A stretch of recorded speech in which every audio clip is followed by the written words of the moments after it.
Topla topla. Şunlar falan. falan. Değil mi? Gonca bunlar. Yok onlar artık yaşlanıyor. Öyle mi? Biraz da şu tohumlarından at da şifa olsun. Şunlardan değil mi? At birkaç tane at içine. Tamam. Evet. Şöyle de kırabilirsin. Dal olacak bu. Şöyle alayım o zaman. Şuradan tepesinden de kırabilirsin. Şöyle aldım.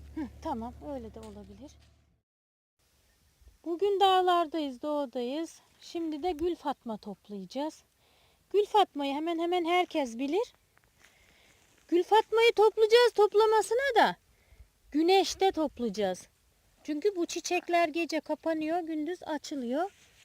Toplayalım. Hasat zamanı. Ya doğada oldukları için kırsal bölgelerde böyle minik minik. Evet, tam büyümemişler. Evet, şöyle toparlayalım. Ne güzel. Evet.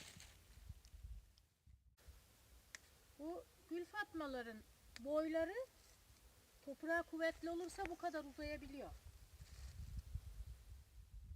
Bunu da şöyle şifa olsun tepelerinden kıralım. Bayağı bir uçurum.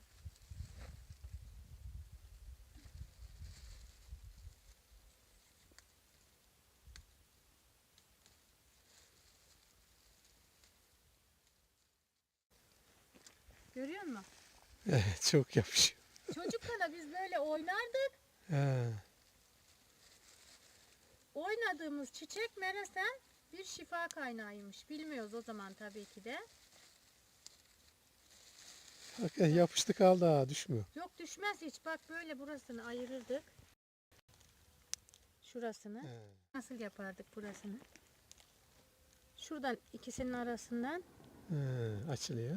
şöyle açarız. O yapışkanlıdır onun ortası böyle. Allah bak. Allah, jel gibi Böyle, değil mi? ha. Ha. Böyle yapıştırırız. Böyle çocukken oynardık. Çok güzel oluyor Ülke. Ha. Evet. Bak şöyle de şey alayım. Aman Doğada dikkat et. gezmek, hem de şifalı bitkiler toplamak, hem bu şekilde eğlenmek. Yani Çok güzel güzel oldu. bir şey değil mi? Evet evet. Mutlu olmak, Aynen. hem toplamak.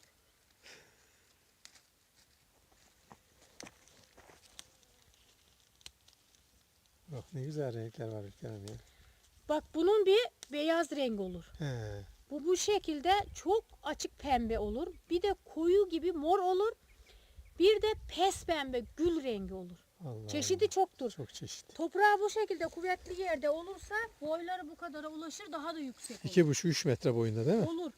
Ama kır yerlerdeyse hani toprağı güçsüz kuvvetsiz olursa Daha böyle cılız. küçük küçük olur. Ama bu çok şifalı bir şey. Nasıl içiliyor, neye içiliyor onu göstereceğim daha sonra. Topladık işte. Evet, bayağı toplu. Tamam. Bunları var ya, Evet. çıkarmayınca akşama kadar düşmezdi bunlar. Allah Allah. Biz yüzümüzün her yerine yapıştırırdık, ellerimize de yapıştırırdık. Eve gelirdik öyle. Mutlu olurduk bundan. Bizim oyuncağımızdı bu çiçek. Allah. Ha? Bak böyle asılmadan çıkmaz bak. He. Evet. Böyle bir şey.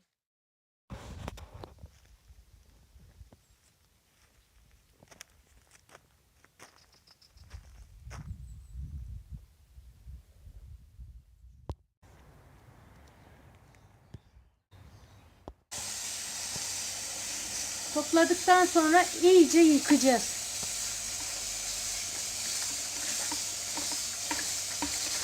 Tozundan, toprağından arındıracağız. Birkaç kez yıkayacağız.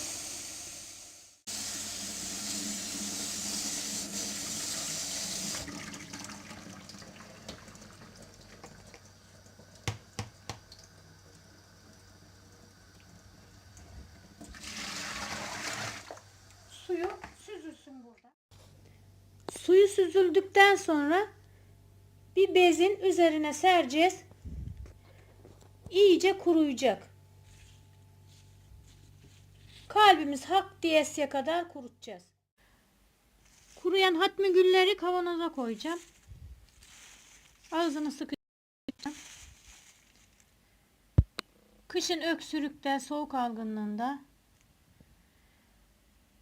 faydası saymakla bitmeyecek şekilde faydalı ama biz bunu öksürük, bronşit, bu göğsümüz ağrıdığında, solunum yollarımız falan çok ağrıdığında kullanıyoruz.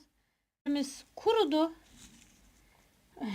Köydekiler bizim buna Gül Fatma diyor. Ben de Gül Fatma dedim. Gül Fatma, Hatmi Gül, Gül Hatmi. Bir sürü adı var bunun. Hepsi de güzel. Hepsi de gülle başlıyor. Cezveye bir bardak süt koyacağım. Sütün kaynamasını bekleyeceğiz.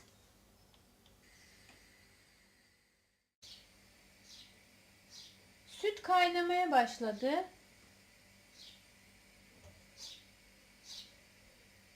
Görüyorsunuz. 7 tane kaynayan sütün içerisine atacağız. 1 dakika kaynatacağız. Yanlış anlaşılmasın, 1 dakika kaynatacağız.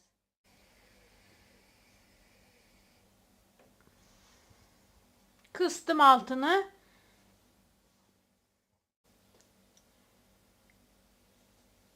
Bir dakika kaynadıktan sonra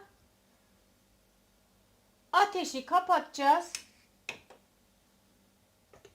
Ağzına bir kapak kapatarak 5 dakika demleyecek. Hatmi güller 5 dakika demledi. Bardağa süzüp bunu ılık ılık içeceğiz. Kaynayınca biraz tabii ki de eksildi. Öyle bakın. Bunu neden içiyoruz? Bunu kış aylarında kuru öksürük olduğunda, göğsümüzde bir yanma olduğunda çok iyi geliyor. Gerçekten öksürüğe çok iyi geliyor. Yanlış anlaşılma olmasın arkadaşlar. Bir bardak süte 7 adet Hatmi Gül. Gül Hatmi, Gül Fatma. Bu üç isimde kullanılıyor bu bitki için. Adet dediğim böyle Hatmi Güllerin kellesi çiçekli olarak bakın. Bir tane kelle. 3, 6, 7. Adet dediğim bu. 7 adet Gül Hatmi'yi bir bardak süte cezvede süt kaynamaya başlayınca 1 dakika kaynatacağız. 5 dakika ağzı kapalı olarak demleteceğiz. İçeceğiz. Deneyin. Farkı görün. Gerçekten öksürüğe çok iyi geliyor. Bunu suda da kaynatıp çay olarak içebilirsiniz. Bunun faydaları saymakla bitmez. Çok şifalı, çok faydalı. Tam zamanı arkadaşlar. Şu anda hasat zamanı. Kış için toplayıp doğadan, daldan kurutalım. Toplayalım, kurutalım derken yol kenarlarından değil, ormanlardan, yaylalardan, havası, suyu temiz olan yerlerden toplayalım. Bunun dediğim gibi çeşitleri de çok. Daha çok bahçelerde çiçek olarak da ekilebiliyor. Koyu pembe oluyor. Çok da görünümü güzel. Hemen hemen 1,5 metreye kadar boyları uzayabiliyor. Yerini severse, bir de su verilirse. Teşekkür ederim. İzlediğiniz için sağ olun. Eksik olmayın. Hoşça kalın. Dostça kalın. Allah'a emanet olun. Sevgiyle kalın.